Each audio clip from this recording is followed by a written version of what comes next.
கோயில் சொத்துங்கிறதே கொள்ளடிக்கிறதுக்காக விடுவாங்க தான். ஒரு ரூபா மக்களுக்கு போறது இல்லை. திருப்பதிக்கு இணையான வசூல் உள்ள கோயில் பழனி. மக்கள் கூட்டம் கூட்டமா போறாங்க. அதுக்கு சக்தி வாய்ந்த தெய்வம்னு சொன்னீங்கன்னா அந்த இடத்துல ஒரு சித்தருடைய சமாதி இருக்கும். அது மாதிரி அங்க போகர்களுடைய சித்தருடைய சமாதி அங்க இருக்கு. பழனியில வர்ற வருமானத்தை வச்சு கல்லூரிகள் நடக்குது, மருத்துவமனைகள்லாம் நடக்குது.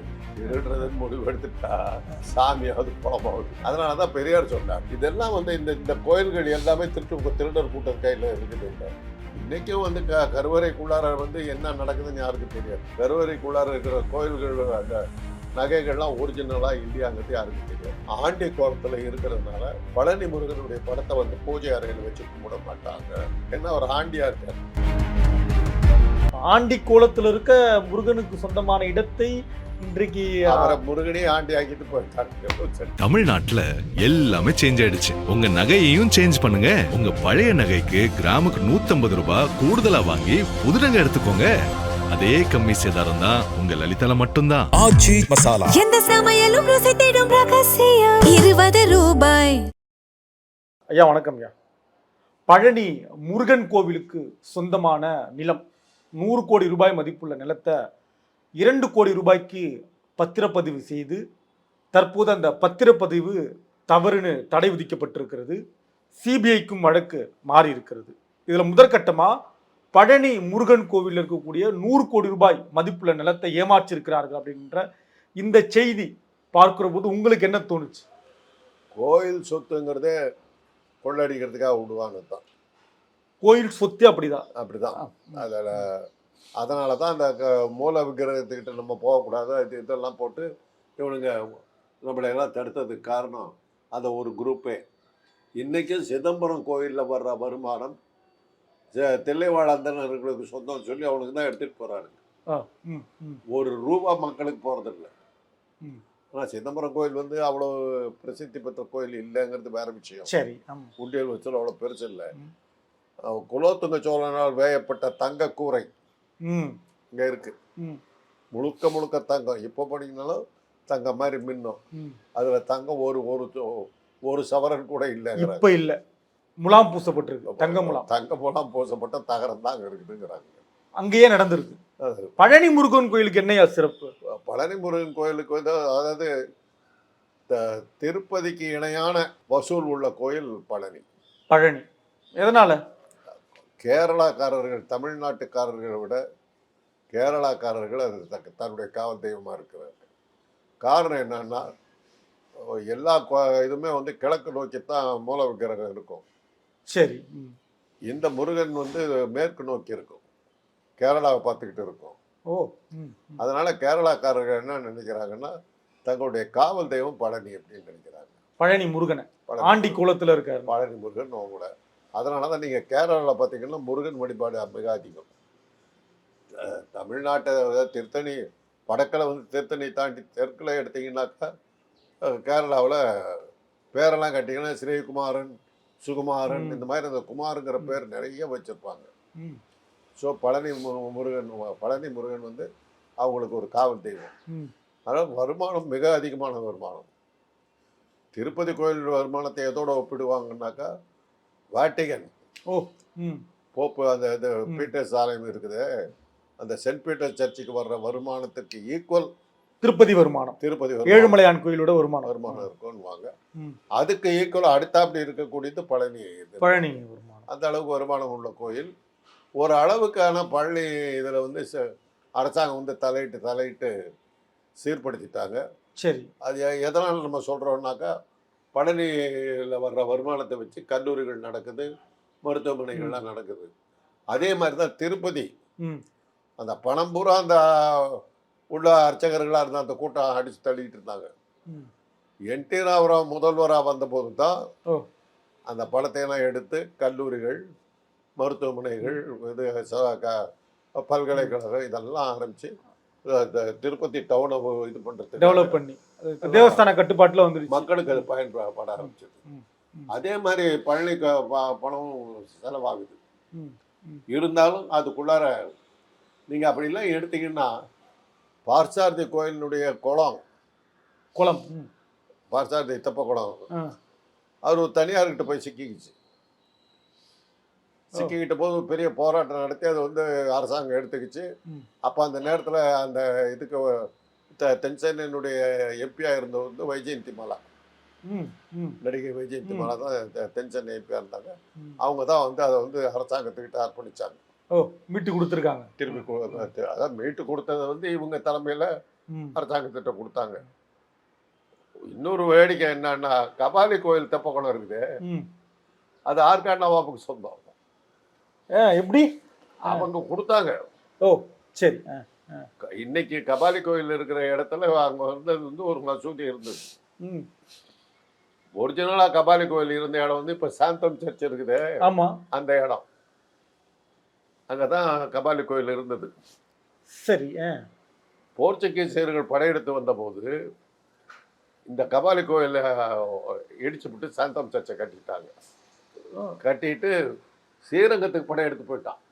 சரி.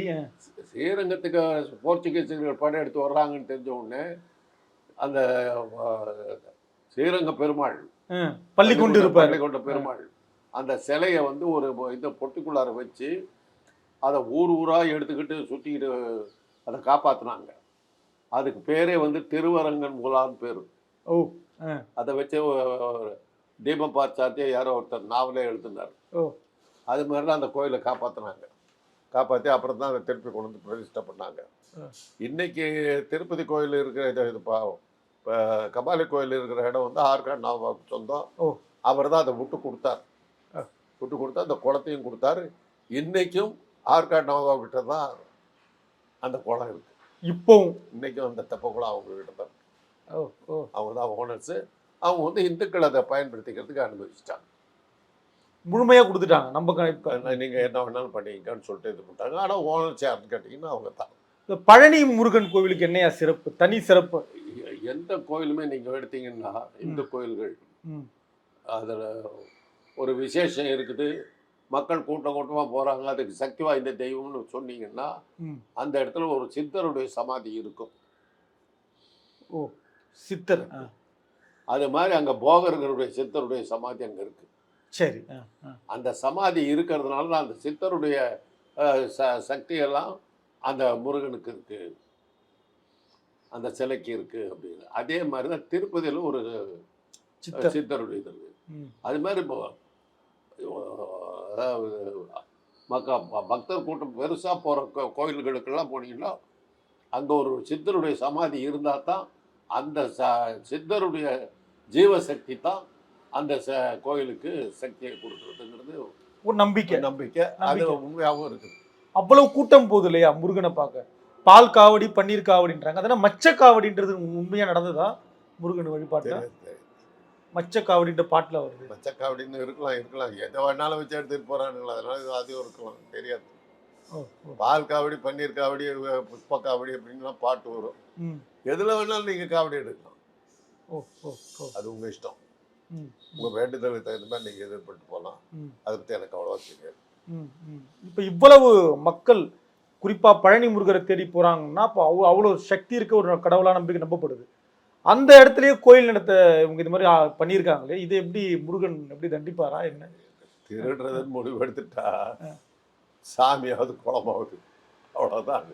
அதனால தான் பெரியார் சொன்னார் என்னன்னு, இதெல்லாம் வந்து இந்த கோயில்கள் எல்லாமே திருடர் கூட்டம் கையில் இருக்குதுன்றார். சிதம்பரம் கோயில் நம்ம முதல்ல சொல்லிட்டேன், தீட்சிகர்கள் பண்ற அட்ராசிட்டி. இவரே பாடுறாரு,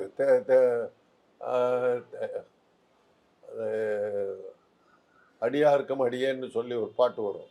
சரி. அதில் வந்து தெல்லைவாழ் அந்தனத்துக்கு அடியாருக்கும் அடியேன் அப்படின்னு சொல்லி வரும்.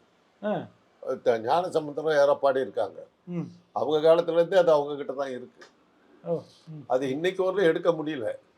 நடுமதியில் திமுக அரசு வந்து அது அரசாங்கம் உடனே ஆக்கிச்சு. ஜெயலலிதா மாத்திட்டாங்க, திருப்பி அவங்க ஜாதிக்காரருக்கு மாத்திட்டாங்க. அதில் அவங்க கை வைக்கவே விட மாட்டாங்க, தெளிவா இருந்தாங்க. இன்னைக்கும் வந்து கருவறைக்குள்ளார வந்து என்ன நடக்குதுன்னு யாருக்கும் தெரியாது. கருவறைக்குள்ளார இருக்கிற கோயில்கள் அந்த நகைகள்லாம் ஒரிஜினலாக இல்லையாங்கிறது யாருக்கும் தெரியாது. இந்த பழனி முருகர் இருக்கார் இல்லையா, உள்ள மூலவர், அவருக்கு என்ன சிறப்பு? அந்த சிலைக்கு ஏதாவது சிறப்பு இருக்குன்னு சொல்லப்படுது. அது நவபாஷானம்னு சொல்லுவாங்க. ஓ, மூலிகைகள். அந்த மூலிகைகளால் செய்யப்பட்டது அந்த சிற்பம். அந்த முழு உருவமும் முழு திருவுருவமும். உருவமும். சரி. அதனாலதான் இப்போ வந்து அபிஷேகத்தை தடவை வச்சுட்டாங்க. ஏன்? ஏன்னா அந்த இது பண்ணும்போது அந்த மூலிகையிலிருந்து கொஞ்சம் கொஞ்சம் உறிஞ்சு வரும். ஓஹோ. அதனால தான் அந்த தீர்த்தத்துக்கு அவ்வளோ மரியாதை. இந்த பஞ்சாமிர்தம் இருக்குது. ஆ. அந்த பஞ்சாமிர்தத்துக்கு என்ன மரியாதைன்னா, அந்த நவபாஷான மூலிகைகள் மேலே பூசி எடுத்து செய்யறதுனால ம். அந்த மூலிகைகளுடைய சக்தி இருக்குதுங்கிறதுனால தான் பழனி பஞ்சாமிர்தத்துக்கு அவ்வளோ மரியாதை. கொஞ்சம் கொஞ்சமாக என்னாச்சுன்னா சிலையினுடைய உயரம் குறைய ஆரம்பிச்சிது, ஆ. தேய ஆரம்பிச்சிது. சரி. ஆ. தேய ஆரம்பிச்சதுக்கு பிறகு தான் இப்போ வந்து மூல விக்கிரகத்துக்கு அபிஷேகம் கிடையாது. பக்கத்துல இன்னொரு விக்கிரகம் செஞ்சு வச்சு அதுக்கு தான் அபிஷேகம். ஓ. இதை பாதுகாக்கிறதுக்கு அதை பண்ணிட்டாங்க. ஓ, ஓ, ஓ. ஆனால் ஒரு வெறி பிடித்த பக்தர் கூட்டம் யாருக்கு இருக்குன்னு எடுத்தீங்கன்னா, திருப்பதி கோயிலுக்கு வேண்டிட்டு போவாங்க. சரி. ஆ. ஆனால் அந்த ஒரு ஆக்ரோஷமாக அதுவும் வெறியோட வர்ற பக்தர்களை பார்க்கணுன்னாக்கா பழனி. பழனி தான் போகணும். அதுனா அவ்வளவு ஈடுபாடு முருகன் மேல. அது அவருக்கு அவ்வளோ சக்தி இருக்குதுன்னு ஒரு இது இருக்குது. நிறைய எனக்கு தெரிஞ்ச 20ஆம் நூற்றாண்டு நிறைய சேவைகள் செஞ்சாங்கன்னு எடுத்தீங்கன்னா, தேவர் ஃபிலிம்ஸ் ம். சின்னப்ப தேவர் நிறையா பண்ணார். ம். மண்டபம்லாம் கட்டி விட்டார். அது பேரே இருக்கும், தேவர் மண்டபம். ம். ம். மலைக்கு போகிற வழியெல்லாம் கட்டி கொடுத்து இதெல்லாம் பண்ணியிருந்தார். அது மாதிரி நிறைய பேர் இருக்காங்க, நிறைய பேர். அதான் அந்த பண்டாரங்கள் வழிபாடுன்றாங்களா, அது என்னதுயா பழனியில? அதை பத்தி தான் தெரியும். கோயிலில் பூசாரியாக இருக்கவங்களே வந்து பண்டாரன்னு சொல்லுவாங்க. ஓ. பண்டார சந்நிதின்னு சொல்லுவாங்க. ம். ம். அவங்களுக்கு பேர் பண்டாரன்னு பேர். ம். ம். பிறகு அது ஒரு ஜாதி பேராகவும் மாறிச்சு. ஓ. ம். சேலத்தில் பண்டாரங்கிறது ரொம்ப ஃபேமஸ். சரி. ஆ. ம். ம். அந்த பண்டாரம் ஜாதியை சேர்ந்தவங்களாம் பெரிய பெரிய பணக்காரர்களாக இருக்காங்க. ம். அவங்க பெரிய பக்திமானாக இருப்பாங்க. அவங்களுக்கு கட்டுப்பாட்டு கீழே நிறைய கோயில்கள்லாம் இருக்கும். சரி. ஆ. ஆ. அவங்கெல்லாம் வந்து வழிபாட்டு சம்மந்தப்பட்டவங்க தான். ம். ஆனால் பெரிய செல்வமும் செல்வாக்கு மிக்கவர். ஓ. பேரளவுல மட்டும் பண்டாரம். நீங்க பழனி முருகன் கோயிலுக்கு போயிருக்கீங்களா? அனுபவம் உண்டா? எனக்கு என் மகன் பிறந்த போது அவனை கூட்டிகிட்டு போய் அவனுன்னு சொல்லிட்டாங்க. சரி. அவனுக்கு கூட்டிகிட்டு போய் பழனியில் மொட்டை அடித்தாங்க. ஆ. மொட்டை அடித்து அவனுக்கு பஞ்சகச்சம் கட்டி அவனை கூட்டிகிட்டு வர்றாங்க. ஆ. அந்த பக்தர் கூட்டம் பறிச்சு அவங்க காலில் விழுந்து 2 வயசு. ஆ. அவன் துளுண்டு இருந்துக்கிட்டு வர்றான்ப்பா, ஏதோ கையில் குச்சை பிடிச்சிக்கிட்டு வர்றான். வந்து காலில் விழுந்து ஆசீர்வாதம் வாங்கி முருகா முருகா முருகா இந்த அளவுக்கு இருக்குது. அதான் நிறைய தடவை போயிட்டு வந்துருக்கீங்க. அதெல்லாம் வந்து அப்போ தான் எனக்கு கல்யாணம் ஆன புதுசு. ஆமா, அதானே. அதுக்கு பிறகு தான் இந்த கோயிலுக்கு போகிறதெல்லாம் எனக்கு ஜாஸ்தி ஆச்சு. அதுக்கு முன்னாடி கோயில்களை பற்றி எனக்கு ஒன்றும் தெரியாது, பெரிய அபிப்பிராயம் கிடையாது. என் மனைவி வந்த பிறகு தான் அவங்க போகணும்னு சொன்னதுனால எங்கள் அப்பா எங்களை பழனிக்கு திருப்பதிக்கெல்லாம் அமைச்சார். அப்படி தான் எனக்கு இதெல்லாம் பரிச்சயம் ஆச்சு. அப்போ இந்த பழனி முருகன் படத்தை வாங்கிறதுக்கு நான் இது பண்ணீங்க. வீட்டில் வச்சு கும்பிடலாம் அப்படின்னு சொல்லிட்டு இது பண்ணும்போது அப்போ தான் என் மனைவி சொன்னாங்க, ஆண்டி கோலத்தில் இருக்கிறதுனால பழனி முருகனுடைய படத்தை வந்து பூஜை அறையில் வச்சு கும்பிட மாட்டாங்க அப்படிங்கிறது ஒரு இது. ஏன்னா அவர் ஆண்டியாக இருக்கார், அதனால அந்த படத்தை வந்து வீட்டில் வச்சு பூஜை பண்ண மாட்டாங்க அப்படின்னு. இதெல்லாம் சில நம்பிக்கை இருக்கு இல்லையா? இன்னும் இருக்கு. ஆண்டி கோலத்தில் இருக்க முருகனுக்கு சொந்தமான இடத்தை இன்றைக்கு அவரை முருகனே ஆண்டி ஆக்கிட்டு போயிட்டாங்க. அதே மாதிரி தான் இப்போ கபாலி கோயிலை பற்றி கேட்டீங்களே. ஆமா.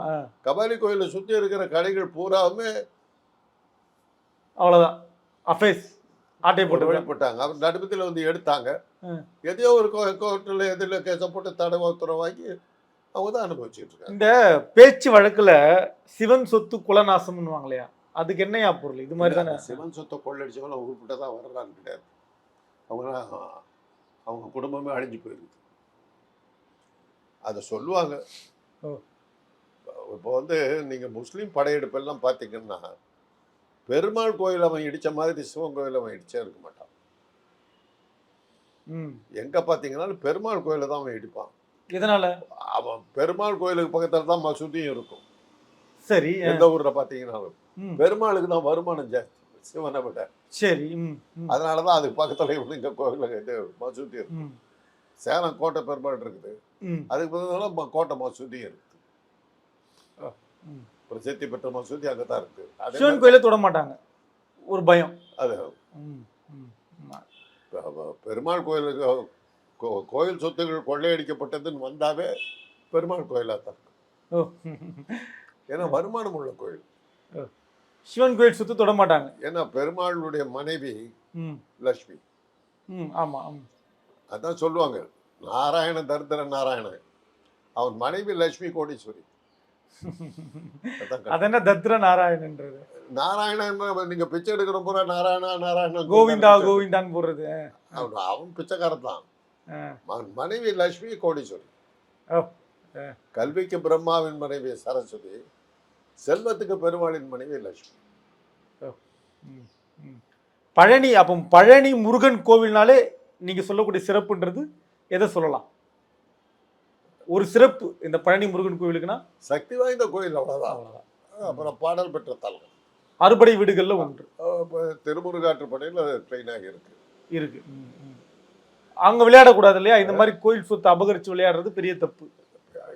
எந்த இது இருந்தாலும் தப்பு, அபகரிக்கிறதுக்கு தப்பு, தப்பு அவ்வளவுதான். தான். அதுக்கான பலன் உண்டு. சிபிஐக்கு வர அது வழக்கு எல்லா மதத்திலுமே உண்டுங்க. எல்லா மதத்திலுமே உண்டு. ஒரு காலத்துல போப்பாண்டவருக்கு எகென்ஸ்டா வந்து மார்ட்டின் லூதர் கிங் வந்தார். மார்ட்டின் லூதர் போப்புங்கிறவர் வந்து ஒரு இயேசு பேரை வச்சுக்கிட்டு பொழப்பு நடத்துகிற போப்பாண்டவரை ஒழிச்சாகணும்னு வந்தார். சரி. ப்ரொட்டஸ்ட் பண்ணார். ம். அதனால தான் மார்ட்டின் லூதரோட போகிறவங்க பேரெல்லாம் ப்ராட்டஸ்டன்ட்னு பேர் இருந்தது. ஓ. தே ப்ரொட்டஸ்டட் போப். ஓ. ம். அப்புறம் தான் போப்பினுடைய ஆயுதத்துக்கும் குறைஞ்சது. சரி. அப்புறம் அவங்க போப்பினுடைய இது வந்து தலையீடு வந்து இங்கிலாந்து அரச வம்சத்தில் நிறைய இருக்க ஆரம்பிச்சது. ஒரு சமயத்தில் என்ன ஆகி போச்சுன்னா, போப்பாண்டவர் வந்து இங்கிலாந்து அரசரை விட சக்தி வாய்ந்தவர், இங்கிலாந்து அரசர் வந்து போப்பாண்டவர் கீழே இருக்காரு அப்படின்ற மாதிரி வந்துருச்சு. உடனே என்ன பண்ணிட்டாங்க, இங்கிலாந்து அரசராக முடிச்சு விட்டிக்கிறவங்கலாம் ப்ராட்டஸ்டண்ட்டாக இருக்குன்னு போப்பை நம்பக்கூடாதுன்னு பண்ணிட்டாங்க. அதனால் இங்கிலாந்து அரச வம்சம் வந்து போப்பாண்டவரை ஏற்றுக்க மாட்டாங்க. அவங்க கேத்தலிக் கிடையாது, ப்ராட்டஸ்டன்ட். அதே மாதிரி அமெரிக்காவில் வந்து கேத்தலிக், அதாவது போப்பாண்டவரை நம்புகிற ஒரே பிரசிடென்ட் யாருன்னா கென்னடி மாத்திரம் தான். மற்ற எல்லாருமே ப்ராட்டஸ்டன்ட் தான் இன்னைக்கு வரைக்கும். ஐரோப்பாவில் வந்து ப்ராட்டஸ்டன்ஸ் பெருசாக வந்துட்டாங்க. கேத்தலிக்கெல்லாம் பார்க்கணும்னா இங்கே தான் பார்க்க முடியுங்கிறாங்க. இது அந்த மாதிரி ஒவ்வொரு இதுலையுமே திருவிழா சீட்டுன்னு ஒன்று விற்றாங்க போப்பாண்டவர் காலத்தில். அந்த சீட்டை வாங்கினா தான் கும்பிட முடியும். அந்த பணம் பூரா இவங்க அடிச்சானுங்க. அதிலெல்லாம் மார்ட்டின் லூதர் போராட்டம் நடத்துகிறாங்க. நான் சாமியார் வாட்சி மட்டும் கொள்ளடிக்கிறேன் நீங்கள். அப்படி வந்தது தான் ப்ராட்டஸ்டன்ஸ். அதுக்கப்புறம் அதில் வந்து செவன்த் டே அட்வென்டிஸ்ட்டு அது இதெல்லாம் பெந்தகோஸ்டே இந்த மாதிரி நிறையா பிரிவுகள்லாம் வந்துருச்சு. ஓகே. ஒரே ஒரு நிறைவான கேள்வியா, இப்போ முருகன் முப்பாட்டன்லாம் சொல்கிறாங்க இல்லையா, அதெல்லாம் எப்படி உண்மைதானா? அது பின்னாடி இப்போ ஒரு ஆள் பாப்புலர் ஆகிட்டானா அவனை பற்றி 1000 கதை ஒருத்தரும் இல்லை. முருகன் வந்து சிவபெருமானுக்கும் பார்வதிக்கும் பிறந்தவன், கணேசனுக்கு அண்ணன் தான் பிள்ளையாரு, பிள்ளையாருக்கு அறிவு ஜாஸ்தி, இவனுக்கு அறிவு கெட்டவன், இந்த மாதிரி கதையெல்லாம் பின்னாடி விட்டானுங்க. இவனுக்கு சுப்பிரமணியன் பேர் வச்சுக்கிறதுக்கு காரணமே தான். பிராமணனை ஏற்றுக்கொள்கிறவன் அப்படின்னு அர்த்தம். சுப்பிரமணியன் ஸ்கந்தன்றதும் அதில் தான் இல்லையா? கந்தன்கிறது தமிழ் பேர். தமிழ் பேர். இந்த பிராமணர்கள் வந்து 3% வந்து சுப்பிரமணியன் தான் வச்சுக்குவான். எனக்கு அடிமை முருகன் அப்படின்னு. அது சுகிசிவமும் பாண்டேயும் ஒரு டிஸ்கஷனில் ரொம்ப அழகாக சுகிசிவம் பிரமாதமாக பதில் கொடுத்தாரு. அதில் பிரமாதமாக எக்ஸ்பிளைன் பண்ணுவார். பாண்டேக்கு இப்போ முன்னையும் தெரியும் பின்னையும் தெரிய மாட்டேங்குது, திருப்பி ஒரே கேள்வி கேட்டுக்கிட்டு இருப்பார். வேடிக்கையாக இருக்கும். தொடர்ந்து பேசலாம். நன்றிங்க. தமிழ்நாட்டுல எல்லாமே சேஞ்ச் ஆயிடுச்சு. உங்க நகையையும் சேஞ்ச் பண்ணுங்க. உங்க பழைய நகைக்கு கிராமுக்கு 150 ரூபாய் கூடுதலா வாங்கி புது நகை எடுத்துக்கோங்க. அதே கம்மி சேதாரம் தான் உங்க லலிதால மட்டும்தான்.